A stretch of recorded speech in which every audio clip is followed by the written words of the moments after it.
आप मुझे Thums up दिखा दीजिएगा, मैं शुरू कर दूंगा। ठीक है। आज मैंने देश की माननीय वित्त मंत्री निर्मला सीतारमण जी से मुलाकात करी और दो अहम मुद्दों पे 3 करोड़ पंजाबियों की ओर से अपनी बात रखी। पहली चीज, पूरी दुनिया से सचखंड श्री हरमंदिर साहब द होली गोल्डन टेम्पल लाखों लोग रोज आते हैं। संगत जो वहां आती है वो गोल्डन टेम्पल के बाहर बने जितने भी सराह हैं, यानी कि छोटे छोटे अकोमोडेशन सेंटर्स, जिन्हें गुरुद्वारा प्रबंधक कमेटी हो, गुरुद्वारा प्रशासन हो, वो चलाता है। आज केंद्र में बैठी सरकार ने उन सराह पर भी, उन छोटे अकोमोडेशन सेंटर्स पर भी 12% जीएसटी लगाकर संगत का और संगत की सेवा का अपमान किया है। ये टैक्स हमें मुगल काल के शासक औरंगजेब के जजिया टैक्स की याद दिलाता है। जब औरंगजेब ने तीर्थ यात्रा पर टैक्स लगाकर, जजिया लगाकर टैक्स वसूलना शुरू किया था। आज उसी प्रकार ये छोटे सराह जो गुरु साहब के दरबार के बाहर बने हैं, जहां पर संगत आकर रुकती है, आज उस पर भी जीएसटी लगाकर इस सरकार ने एक गलत काम किया। आज मैंने माननीय वित्त मंत्री जी को हाथ जोड़कर बेनती करी, पूरी संगत की ओर से, 3 करोड़ पंजाबियों की ओर से, कि इस टैक्स को वापस लिया जाए।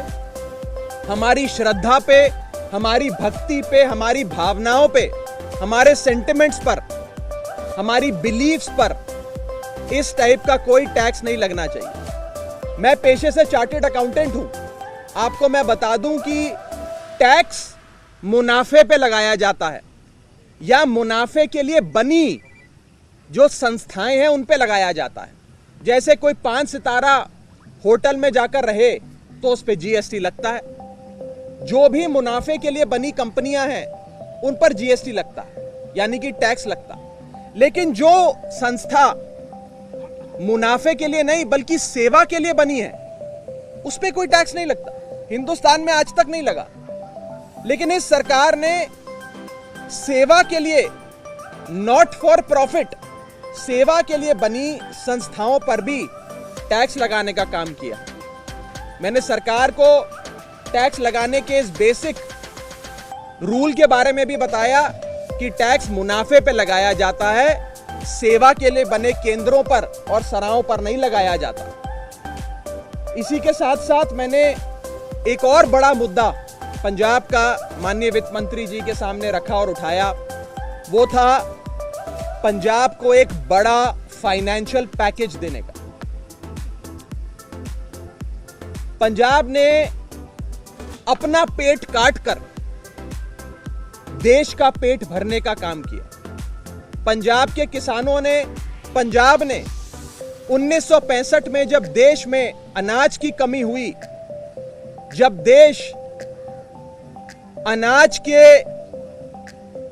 एक बहुत बुरे दौर से गुजर रहा था, हमें देश का पेट पालने के लिए दुनिया भर से अनाज इंपोर्ट करना पड़ रहा था। उस दौर में पंजाब के किसानों ने देश का पेट भरा। ग्रीन रेवोल्यूशन यानी कि हरित क्रांति की शुरुआत हो या फिर धान की खेती एक बड़े पदर पे, बड़े लेवल पे करने की बात हो, पंजाब के लोगों ने, पंजाब के किसानों ने वो करके दिखाया।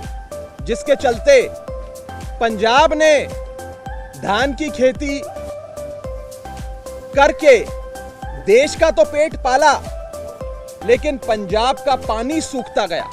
और आज पंजाब में हालत यह है कि 500 फीट, 600 फीट जमीन के नीचे भी पानी नहीं मिलता। पंजाब में पानी की यह हालत देखते हुए और पंजाब के किसानों की हालत देखते हुए मैंने माननीय वित्त मंत्री जी से एक बड़े फाइनेंशियल पैकेज की और साथ ही साथ पंजाब को एडिशनल वाटर रिसोर्सेज देने की बात रखी। वो पंजाब जिसने मुश्किल दौर में भारत देश का पेट भरा, आज वो पंजाब सूबा अपनी देश की सरकार के ओर देख रहा है, अपने देश की दिल्ली में बैठी सरकार की ओर देख रहा है और कह रहा है कि अब मुश्किल दौर में हमने आपका साथ दिया, अब आप हमारा साथ दीजिए और हमें एक बड़ा फाइनेंशियल पैकेज मिलना चाहिए, एडिशनल वाटर रिसोर्सेज हमें मिलने चाहिए। ये दो बड़ी मांगे आज मैंने माननीय वित्त मंत्री जी के सामने रखी हैं। एक मेमोरेंडम, एक ज्ञापन भी दिया है। उन्होंने बड़े आराम से मेरी बात सुनी, मेरा जो ज्ञापन था वो लिया और मुझे विश्वास है कि जरूर इस पर केंद्र सरकार कार्रवाई करेगी और पंजाब के साथ जो सदियों से केंद्र सरकार एक सौतेला व्यवहार करती आई है, वो सौतेला व्यवहार बंद होगा और पंजाब का हक पंजाब को मिलेगा। आम आदमी पार्टी पंजाब के हकों की ये लड़ाई लड़ती रहेगी, सदन में भी लड़ेगी, सदन के बाहर में भी लड़ेगी। कोई सवाल आपका हो तो आप पूछ सकते हैं।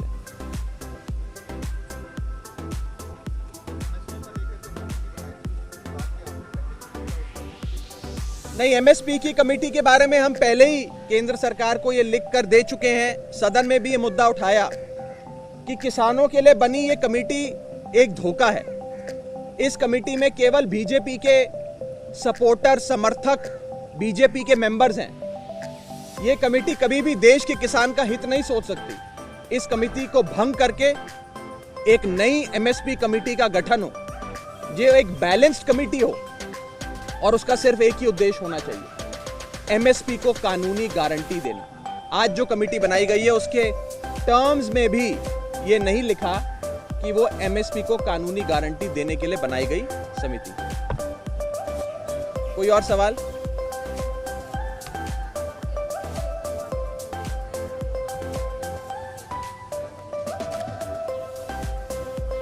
देखिए, बीजेपी कांग्रेस जरूर तिरंगे को लेकर अपनी सियासत करते रहें, लेकिन बीजेपी और कांग्रेस की इस लड़ाई के बीच मैं आपको बता दूं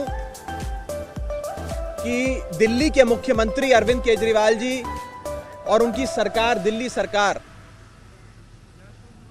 तिरंगे का और भारत की आजादी का ये त्योहार मनाने के लिए एक बहुत बड़ा कार्यक्रम दिल्ली में करने जा रही है। उस कार्यक्रम का आयोजन दिल्ली सरकार अरविंद केजरीवाल जी द्वारा किया जा रहा है। उस सब में हम आपको भी जरूर निमंत्रण देंगे, जिसमें लाखों बच्चे देश के तिरंगे, भारत माता के उस झंडे को लहराते हुए दिल्ली से एक आवाज निकलेगी जो देश के कोने कोने तक जाएगी कि आज हम आजाद भारत के 75वें साल को धूमधाम से देशवासी, दिल्लीवासी मिलकर मनाएंगे और भारत माता की जय के नारे को बुलंद करेंगे।